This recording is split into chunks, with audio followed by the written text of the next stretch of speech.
reading 260, which takes place in 520 to 515 BC, the temple is completed.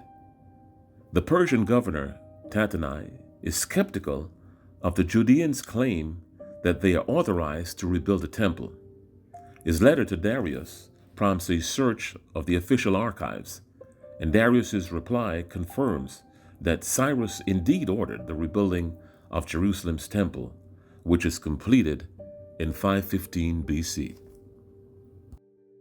Ezra chapter 5, verses 3 to 17.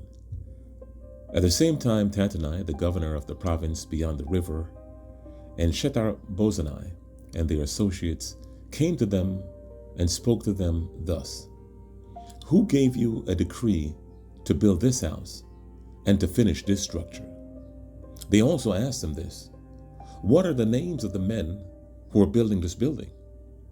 But the eye of their God was on the elders of the Jews, and they did not stop them until the report should reach Darius, and then an answer be returned by letter concerning it.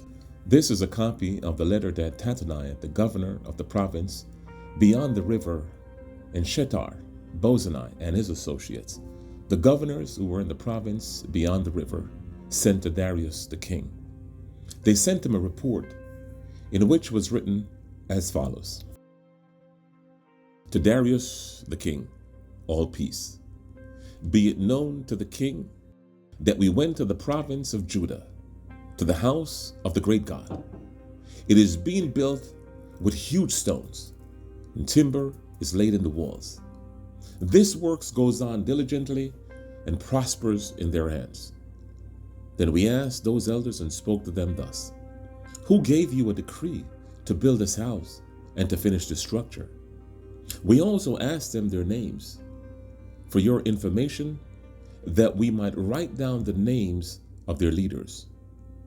And this was their reply to us: We are the servants of the God of heaven and earth, and we're rebuilding the house that was built many years ago, which a great king of Israel built and finished.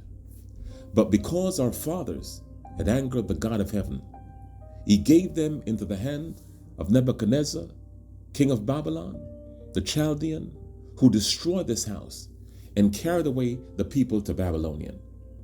However, in the first year of Cyrus, king of Babylon, Cyrus the king made a decree that this house of God should be rebuilt. And the gold and silver vessels of the house of God, which Nebuchadnezzar had taken out of the temple that was in Jerusalem and brought into the temple of Babylon, these Cyrus the king took out of the temple of Babylon, and they were delivered to those whose name was Sheshbazzar, who had been made governor. And he said to him, Take these vessels, go and put them in the temple that is in Jerusalem, and let the house of God be rebuilt on its site. Then this Sheshbazzar came and laid the foundations of the house of God that is in Jerusalem. And from that time until now, it has been in building and is not yet finished.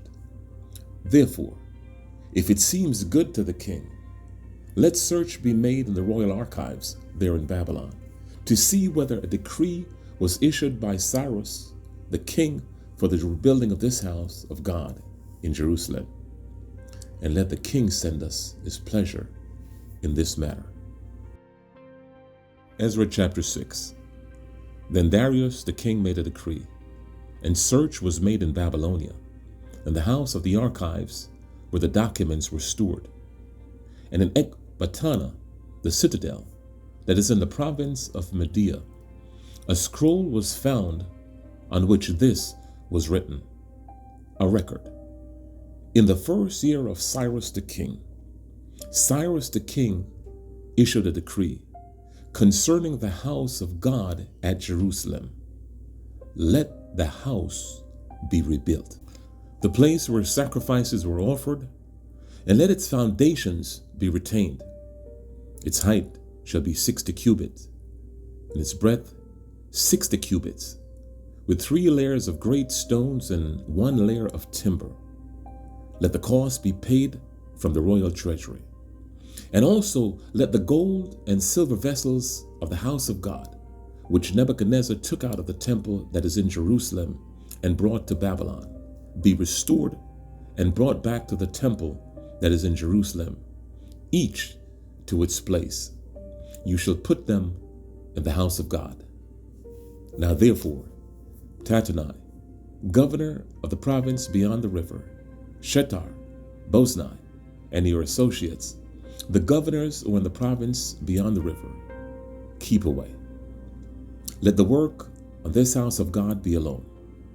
Let the governor of the Jews and the elders of the Jews rebuild this house of God on its site. Moreover, I make a decree regarding what you shall do for these elders of the Jews for the rebuilding of this house of God. The cost is to be paid to these men in full and without delay from the royal revenue, the tribute of the province from beyond the river. And whatever is needed, bulls, rams, or sheep, for burnt offerings to the God of heaven, wheat, salt, wine, or oil, as the priest at Jerusalem required, let that be given to them day by day without fail, that they may offer pleasing sacrifices to the God of heaven and pray for the life of the king and his sons. Also I make a decree that if anyone alters this edict, a beam shall be pulled out of his house, and he shall be impaled on it, and his house shall be made a dunghill. May the God who has caused his name to dwell therefore overthrow any king or people who shall put out a hand to alter this, or to destroy this house of God that is in Jerusalem. I, Darius, make a decree. Let it be done with all diligence.